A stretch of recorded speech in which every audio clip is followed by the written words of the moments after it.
GPAT के exam के लिए प्रिपेयर कर रहे हो, स्पेक्ट्रोस्कोपी स्ट्रॉन्ग है तो समझो एक रैंक सेफ है। आज मैं बताऊंगी प्रीवियस ईयर के अकॉर्डिंग रिपीटेडली पूछे गए स्पेक्ट्रोस्कोपी के कुछ ऐसे टॉपिक्स जो तुम्हारे लिए इस साल सबसे इंपॉर्टेंट होने वाले हैं। यूवी, आईआर, एनएमआर, मास सब कुछ नहीं आता, पर ये टॉपिक्स डेफिनेटली आते ही आते हैं।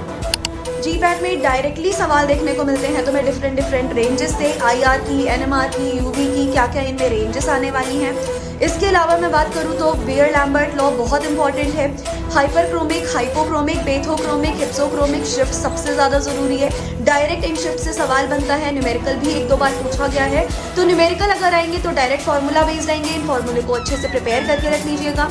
उसके अलावा नाइट्रोजन रूल इंपॉर्टेंट है।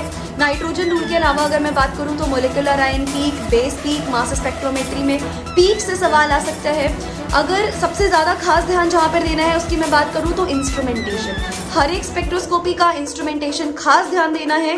स्पेशली तुम्हें आईआर, यूवी, एनएमआर तीनों के मास बहुत अच्छे से कंप्लीट करना है। यूवी टॉपिक होता है वुडवर्ड फिशर, बहुत अच्छे से पर्टिकुलरली प्रिपेयर करके ही जाना है आपको।